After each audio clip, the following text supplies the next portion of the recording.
किसानों के मसीहा कहे जाने वाले चौधरी चरण सिंह देश के 5वें प्रधानमंत्री थे। इनका जन्म 23 दिसंबर 1902 को उत्तर प्रदेश के मेरठ जिले के नूरपुर ग्राम में एक मध्यम वर्गीय कृषक परिवार में हुआ था। इनका परिवार जाट पृष्ठभूमि वाला था। चौधरी चरण सिंह के पिता चौधरी मीर सिंह ने अपने नैतिक मूल्यों को विरासत में चरण सिंह को सौंपा था। चरण सिंह के जन्म के 6 वर्ष बाद चौधरी मीर सिंह सब परिवार नूरपुर से भूपगढ़ी आकर बस गए थे। यहीं के परिवेश में चौधरी चरण सिंह के नन्हे हृदय में गांव गरीब किसान के शोषण के खिलाफ संघर्ष का बीजारोपण हुआ। आगरा विश्वविद्यालय से कानून की शिक्षा लेकर 1928 में चौधरी चरण सिंह ने ईमानदारी, साफगोई और कर्तव्य निष्ठा पूर्वक गाजियाबाद में वकालत प्रारंभ की। कांग्रेस के लाहौर अधिवेशन 1929 में पूर्ण स्वराज उद्घोष से प्रभावित होकर युवा चरण सिंह ने गाजियाबाद में कांग्रेस कमेटी का गठन किया। 1930 में महात्मा गांधी द्वारा सविनय अवज्ञा आंदोलन के तहत नमक कानून तोड़ने का आह्वान किया गया। गांधी जी ने डांडी मार्च किया।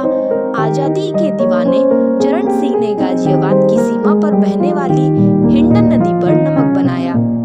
परिणाम स्वरूप चरण सिंह ने महात्मा गांधी के नेतृत्व में स्वयं को पूरी तरह से स्वतंत्रता संग्राम में समर्पित कर दिया।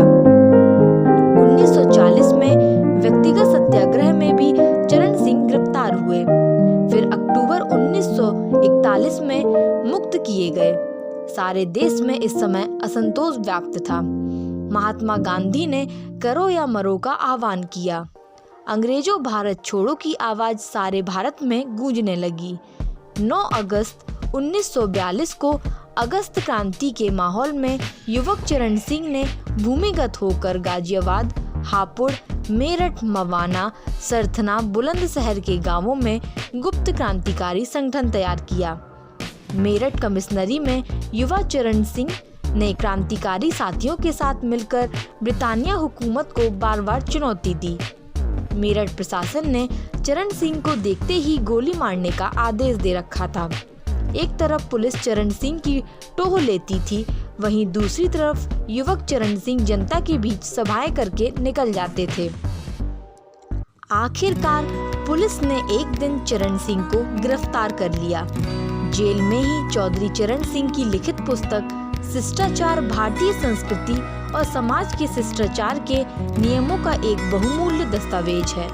चौधरी चरण सिंह किसानों के नेता माने जाते रहे हैं। उनके द्वारा तैयार किया गया जमींदारी उन्मूलन विधेयक राज्य के कल्याणकारी सिद्धांत पर आधारित था।